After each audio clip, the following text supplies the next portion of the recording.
everyone, welcome back to a new blog. So have you been watching the news recently? Because if you have, then I'm sure you have realized that everybody in the news is using one word, and that word is inflation. So what exactly is this inflation, and what are the causes of it? And why is everybody so obsessed with inflation? Stick around to find out. So, what exactly is inflation? Inflation is basically the rise in price of our everyday necessities. So, when I say everyday necessities, I mean things starting from food to the paper we write on, to the pen we use, to the water bottle we use to drink, to everything.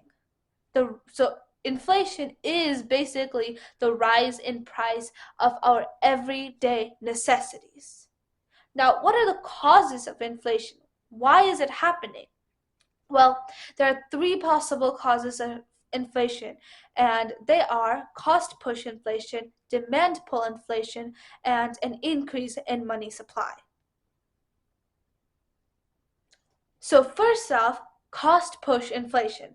So, what happens in cost push inflation is that the price of raw material goes up. So, when the price of raw material goes up, the companies that use the raw material to make their products, they have to pay more for the raw material. So, when they pay more for the raw material, essentially what they're doing is they're spending more money on making their product.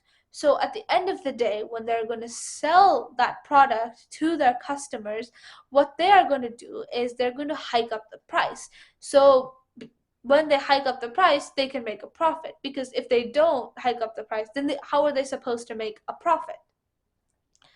So if you look at it, the rise in price of raw material is basically paid off or by the customers who buy the product.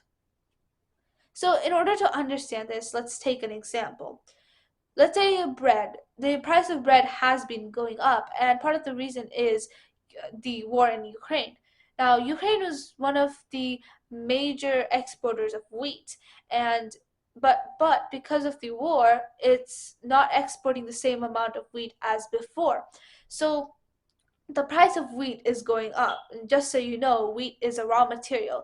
So since the price of wheat is going up and bread is made using wheat, the price of bread is going up too. Not just bread, all the products that are made using wheat, the prices of those products are going up. So, but the sake of this example, let's just stick with for for me to explain this better. Let's just stick with the bread example that I gave you. So, the bread. So the price of bread is going up because the price of wheat is going up, and bread companies are paying more for their wheat. So because they're paying more for their wheat, they're spending more on making their bread. So at the end of the day, when they're selling the bread to their customers, they are raising the prices of their bread so they can make a profit. So to sum up what cost push inflation is that the price of raw material goes up, so companies pay more for the raw material, therefore they're spending more on making their products. So when they're selling those products to their customers, they increase their prices so they can make a profit. Now, let's move on to demand pull inflation. Demand pull inflation this usually happens in strong economies. So, what happens in demand pull inflation is that people tend to have a lot of savings. So, when they have a lot more, when people have lot more savings, then they want to spend more money. Obviously, like if I have more savings, I'm obviously going to spend more. So, when people spend more, the demand for product goes up. So basically, here is something that you should know. when the demand for a product increases, the price for that product increases as well. So demand and price, the demand for a product and the price of a product, they are directly proportional to each other. So when one increases, the other increases as well. So in demand pull inflation, what happens is, since people have more savings, they spend more on the things that they want. And because of that, the demand for product goes up. And because the demand for the products goes up, the price of those products go up too. Now, I think a good example of this is the price of chocolates during the November, December, January, like the holiday season, like during the Christmas, New Year, that holiday season, because that time people across the world, they buy a lot of chocolate, and people are willing to pay a lot of money for those chocolate as well, because there's huge demand for the chocolates during that time, during the holiday season. And see, look at what's happening. Look at what happens during the holiday season. So the product remains the same, it remains chocolate, but the people are willing to pay more for the chocolate because there's a bigger demand for it. So usually what happens here is that the companies are already they're already producing the products at maximum capacity, so they can't increase their production. But what they can do is they can increase the prices, because they can't, because the supply can't keep up with the demand. In the demand pull inflation, the supply cannot keep up with the demand. So since the supply can't keep up with the demand, what they do is that they increase the prices, they increase the price of the product. So at this point, what happens is people are willing to pay more for the same product. Like, the product's not changing, but the price is increasing because of the increasing demand. So people end up paying more for the same product. So that's basically what happens in demand pull inflation. So in order to sum up demand pull inflation, what happens is that when people have more savings, they're going to spend more on the things that they want, and because of that, the demand for product goes up. And since demand and price of a product are directly proportional to each other, the price goes up along with the demand. Now, let's talk about the increase in money supply. So the increase in money supply, it happens when the feds, or the central bank, prints more money than needed.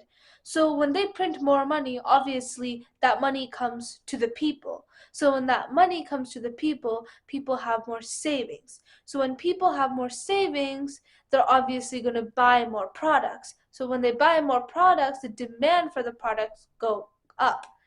And because the demand goes up, the price goes up too, because see, during when the demand goes up, right, the supply for the products, they remain the same. Like, the supply is not changing at all, it stays the same, but the demand keeps going up and up and up because people have more savings. So obviously when people have more savings, they're going to spend it.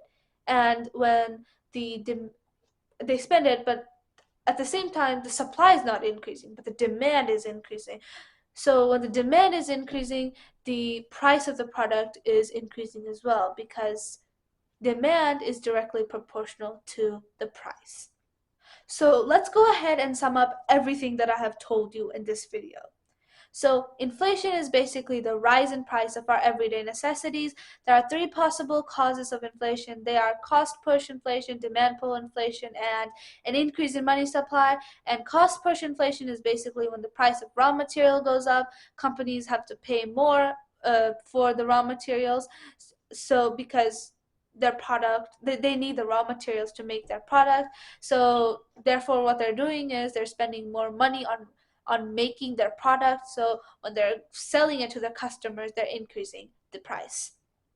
And then we have the demand pull inflation, which is when the demand for product goes up because people have more savings and the supply can't keep up because companies are already producing they're already producing products at maximum capacity. So since the supply can't keep up, what they do is instead of trying to increase, they well, okay, so when companies are already producing products at maximum capacity, they can't just increase their uh, production. What they do is they increase the price instead.